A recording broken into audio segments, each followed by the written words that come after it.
Magandang araw po. Narito na po ang magiging lagay ng panahon ngayong hapon ng Biyernes, March 1, 2025.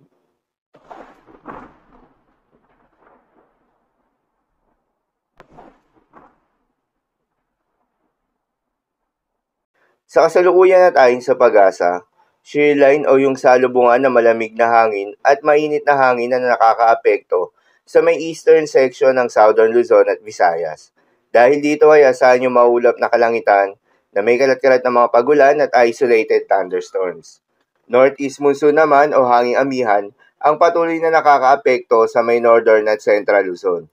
Dahil dito ay asahan yung bahagya hanggang sa maulap na kalangitan na may kalat-kalat na mga mahihinang pag-ulan. Habang yung easterlies o yung mainit na hangin galing sa may silangan ang nakakaapekto naman sa nalalabing bahagi pa ng ating bansa. Dahil dito ay asahan yung bahagya hanggang sa maulap na kalangitan na may kalat-kalat na mga pagulan at thunderstorms. Magandang balita naman dahil ayon sa pag-asa ay wala pa rin tayong binabantayan na low pressure area o bagyo sa loob o malapit sa Philippine Area of Responsibility na maaaring makaapekto sa ating bansa. At dahil nga sa epekto nitong shear line, asahan ngayong hapon sa Bicol Region, Quezon, Northern Samar at Eastern Samar ang maulap na kalangitan na may kalat-kalat na mga pagulan at isolated thunderstorms.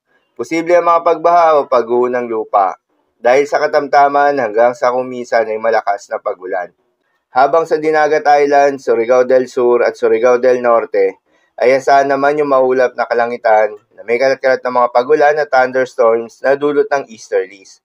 Posible rin ang mga pagbaha o pagguho ng lupa dahil sa katamtaman hanggang sa kuminsan ay malakas na pagulan.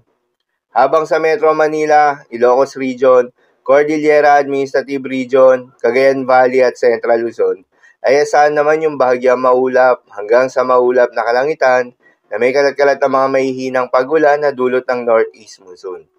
At sa nalalabing bahagi pa nga ng ating bansa ay asahan naman yung bahagyang maulap hanggang sa maulap na kalangitan na may kalat-kalat na mga pagulan o thunderstorms na dulot ng easterlies. Posible rin ang mga pagbaha o pagguho ng lupa during severe thunderstorms. Sa mga apektadong lugar, ingat sa mga posibleng banta ng pagbaha at pagguho ng lupa, lalong-lalo na sa mga lugar na inuulan na noong mga nakaraang araw pa. Para naman sa magiging lagay ng mga dagat baybayin, ayon sa pag-asa ay wala pa rin tayong nakataas na gale warning sa anumang seaboards ng ating bansa. Ngunit pinag-iingat pa rin yung mga papalaot na mga kababayan nating mangingisda at yung may mga maliliit na sasakyang pandagat sa may eastern seaboards ng Visayas at Mindanao. Dahil inaasahan pa rin yung katamtaman hanggang sa maalo na karagatan. At sa nalalabing seaboards nga ng ating bansa, ay asahan naman yung banayad hanggang sa katamtaman ng mga pag-alon. Ngunit iba yung pag-iingat pa rin, lalo na kung meron tayong offshore thunderstorms activity, asahan yung paglakas ng hangin at kaakibat nito ay pagtaas rin ng mga pag-alon. So yun lamang po para sa lagay ng panahon ngayong araw ng Sabado. Keep safe everyone.